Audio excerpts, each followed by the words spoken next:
They say storms bring chaos. They tear through towns, rip down power lines, flood the streets, and leave destruction in their wake. But for me, one storm in 2017 didn't just destroy, it also gave life. My name is Sarah Lopez. I was 29 years old, living in Houston, Texas, and in the middle of Hurricane Harvey, I brought my baby into this world by candlelight, while the city around me drowned in darkness. The days leading up to it felt like a blur. We'd been warned the storm would be bad, but no one could predict just how devastating it would become. Shelves in the grocery stores were empty, neighbors boarded up their windows, and the air was thick with fear and anticipation. I was 9 months pregnant, uncomfortable, exhausted, and praying the baby would just wait until the storm had passed. My due date was still 2 weeks away. Everyone kept saying, "You'll be fine, you'll make it to the hospital," but babies don't wait for convenience. They come when they're ready. The storm hit harder than we imagined. Rain poured like the sky itself had cracked open,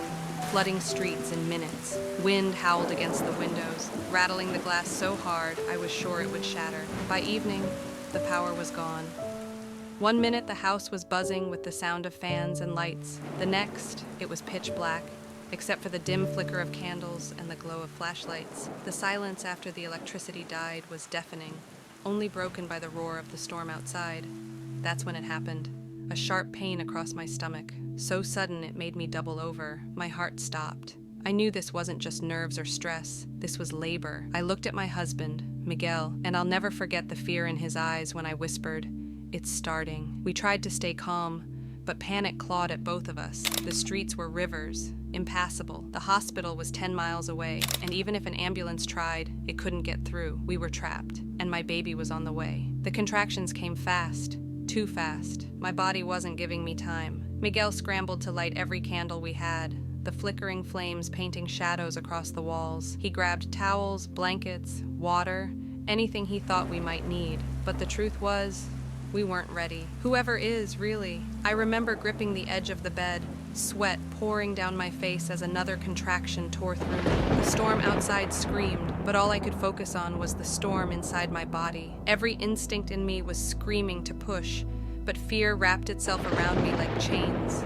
I wasn't in a hospital. There were no doctors, no nurses, no monitors, just me, Miguel, and a world outside that had fallen apart. Miguel kept trying to stay calm, but I could see his hands shaking. He held my face and whispered, "You're not alone. We're going to do this together." Then he grabbed his phone, desperately trying to call for help, but there was no signal, just silence. So it was just us and the storm. I laid back, gripping Miguel's hand so hard I thought I'd break it. Every contraction felt like fire ripping through me. The candles flickered with every gust of wind that pushed through the cracks in the house. Shadows danced across the walls, making the room feel like some surreal, otherworldly place. At one point, I cried out, "I can't do this! I can't!" But Miguel looked me straight in the eyes and said, "Yes, you can. You're stronger than this storm. You're stronger than anything." His words anchored me, kept me from completely giving in to fear. And then came the moment, the unbearable pressure, the primal instinct to push. My screams mixed with the roar of the hurricane outside, like nature itself was crying with me. Miguel held my hand in one and a flashlight in the other, his face pale but determined. He kept telling me when to breathe,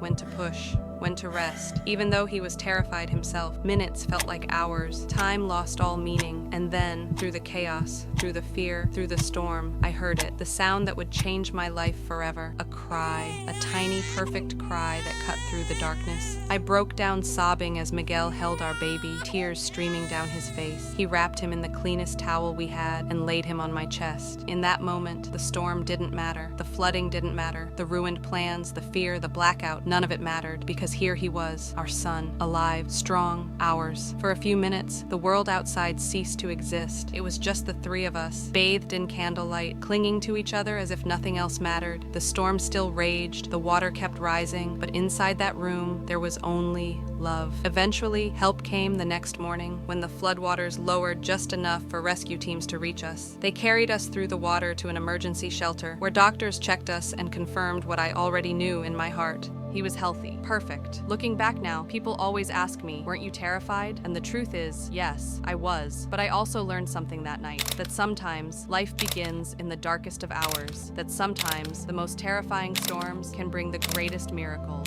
So yes, in 2017, during the fury of Hurricane Harvey, with nothing but candles and courage, I gave birth in a blackout. And while I'll never forget the fear, I'll also never forget the beauty of that moment. The night the storm raged outside, life won inside.